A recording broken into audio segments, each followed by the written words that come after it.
Hello there my fellow holotable heroes and welcome to another Conquest counter video guide. You can find these and all my other counter guides on my SWGOH Life website. If you haven't seen it yet, go and check it out, there will be a link in the description below.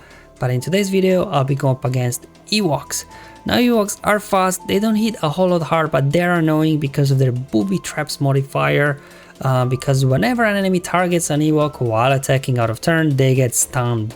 So definitely it's gonna be a little bit annoying, like a lot of teams might not work as well if they have, some sort of way of cleansing.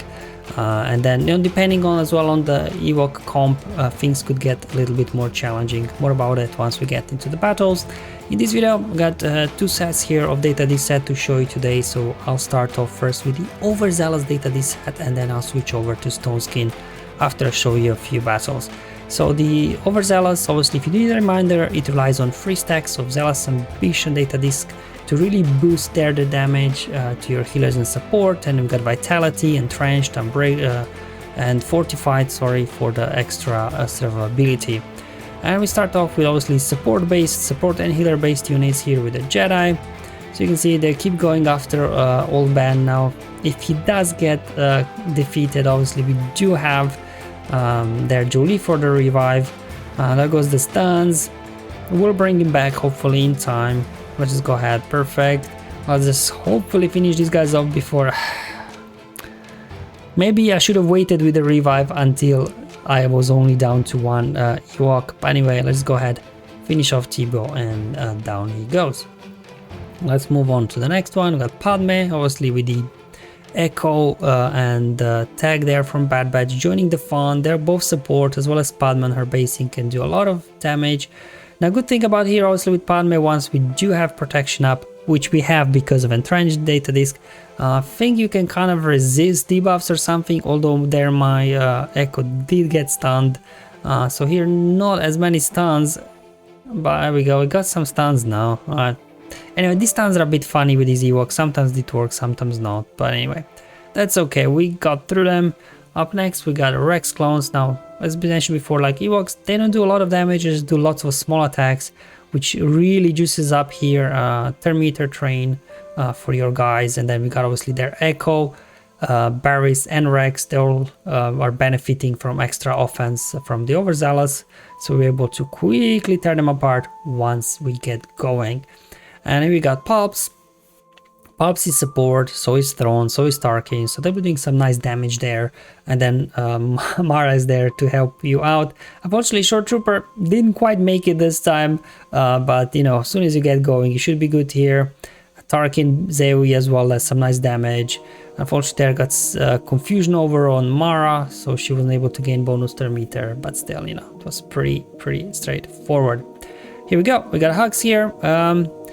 Ideally, this would be much easier if they would have Wicket in there, because Wicket would do his AoE, we would get lots of counter attacks. So now this won't happen. So definitely I think like this composition was a little bit annoying there, because both Scout and Thibaut can remove thermometer on their basics attacks, so that can a little bit be annoying. Then we got C-3PO as well also. It's definitely I think not the easiest lineup to take down with Ewoks. And we got Night Sisters. It takes a while that we get going, but once we do, we got here Daka, Asajj and Talzin. They're doing some nice damage. Unfortunately, they are a little bit healing up though. Anyway, let's see if we can get Paplu finally down. There we go. As soon as Paplu is down, like this team falls apart, because they are rather squishy, except Paplu is very tanky. Then we can just hit auto. Oh, big basic there from Talzin, finishing off everybody. Up next, we got Raddus. Works great with this Overzealous data this set. He's got big AoE, then once upload progress is complete, he can revive everybody and do another big AoE. Now if you do lose one of the tanks there, obviously we do have revives as well with Jin. We got nice big cleanse there with Raddus. Let's just go ahead, finish off Thibaut, and there we go, didn't need a revive today. And now let's finish off the Overzealous data this set section of the video by using King of Zealous Ambition, which is Dash. Once he gets his AoE out, maybe Paplu will be able to survive, the other guys not. And that's why you need Beskar Mando in here, right? For a little bit damage immunity. So you keep everybody alive. Yeah, that's it. Only Paplu surviving. Let's get an assist. And down he goes. Ah, he dodged. Alright, we got him anyway. It was a mass assist. Okay, so let's switch over to the Stoneskin data this set. Now this set relies on Voluntary Vanguard, putting mark on your healthiest ally, and then we got Entrenched, Fortified, and Unbreakable to give you lots of survivability, and offense comes from either stacking Defiance or stacking Fervor to give you stacking offense whenever you critically hit or attack out of turn, depending on which set you have. And then it's nice to have some protection recovery as well. Here I have the one for critical hits, but also the one for attacks out of turn is nice as well. Whatever you've got, got Padme. Now in this case, my case, she's the tankiest, so she gets marked, but it doesn't even matter, to be honest. Either way, as you can see here, stuns are getting a little bit annoying, but we'll work with it here. There we go, we got Tibo out. I just decided to take Tibo out because he's got a Dispel. So decided to do that, and then obviously Paplu, and then the rest, you know, fall down very, very quickly. Moving on, we got Sith Empire with Malak. Obviously, to be honest, any 4 units with Malak will work, because obviously Malak's got permanent mark on him. Everybody constantly have to hit him. They're constantly feared.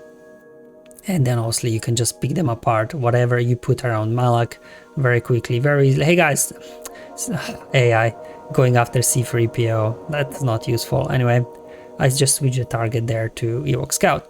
John Skywalker is great as well with this Stoneskin data this set. He can autoplay most of the opponents out there, just because, you know, he's counter-attacking, and then either through counterattacks or crates, whichever data disc you have, he's recovering protection, stacking offense, and eventually you will take these guys down very, very easily here on autoplay, full autoplay, no issues whatsoever. We've got now a Bad Batch with Shakti. Shakti obviously gains bonus turn meter, but here's the problem, right? We get assist and everybody gets stunned, and then their Echo, he missed a turn, so I wasn't able to get the Taze out. So all these attacks out of turn are a little bit annoying, but obviously I have to constantly do that just to keep dispelling and healing up, so I don't have other choice. But luckily, because of the stacking offense, eventually, obviously there, we will get through these guys. We go, just keep healing up a Wrecker, keep him alive, keep dispelling on him, putting their critical damage immune to him to keep him alive, and finally got a turn for my clones, and then we can quickly take these guys down. There we go, we even got stunned there on the final mass assist. We go. Now Maul actually works quite well here, because obviously we do have some dispel here between Watt's tech, and then whoever it's got the taunt from Maul's lead as well will be dispelling debuffs from themselves. But I think I put tank tech over on Maul, so just so he doesn't get stunned potentially. But you know, it's a pretty straightforward affair. You get Maul going, you get Canderous going, and then you just kind of go to town. I actually decided to go after C3PO first, so just he doesn't put his debuffs and everything. And remember, with him in there, the will ending exposes some basics as well, so it's something to bear in mind. That sometimes maybe after going after C3PO first is actually a good choice. Okay, let's move on. CLS, as mentioned before, definitely with CLS, I feel like going after C3PO is a good option. Just get him down, so you don't have to worry about that, because obviously you don't have a whole lot of here options. You're constantly getting stunned. So really the only two people that are attacking most of the time are your Luke and Han.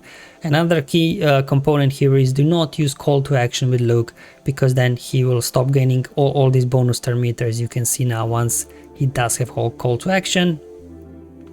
So you can just keep going.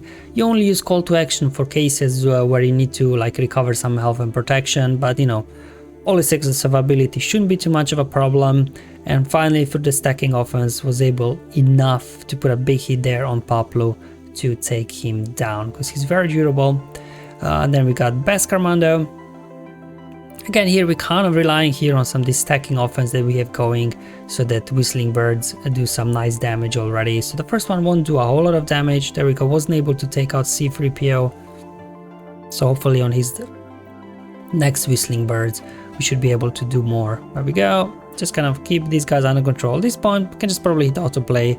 We've got plenty of survivability here on the team. They can't do a whole lot. There we go, Whistling Birds. Boom, 29k per Whistling Birds. It's pretty good. My Mando normally does about 12, I think.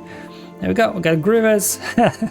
Grievous is an interesting one, because obviously B1 is constantly assisting, and every time he assists, he gets kind of stunned. So it's a fun interaction, because normally we are not used to seeing B1 being debuffed, because obviously whenever you hit him, he loses 8 stacks and cleanses all the debuffs off. But here, because he's just being stunned without them dealing damage to him, he actually is stunned. But kind of, you know, you can kind of slowly pick them apart, work around these stuns, because obviously because of B2's constant turn meter gain. Up next we got Traya. This is a funny one, I guess, because they kind of kill themselves with all those assists and attacks out of turn. But the challenge obviously here will be keeping your Sith and Paratrooper. You do bring him alive. Obviously definitely having Malak in there would be much better, but I like to, you know, spread my teams just to preserve stamina, not use Malak everywhere, because that would be just too easy, right? There we go. We finally got these guys down very quickly in the end, because I sped up the footage, because otherwise these battles sometimes they take quite a while. Alright guys, thank you for watching. That's all the battles I wanted to show in today's video. Hopefully you find it useful and helpful. Let me know in the comments below or on my Discord server, but until then, have fun, enjoy life, and may the RNG be with you, my friends.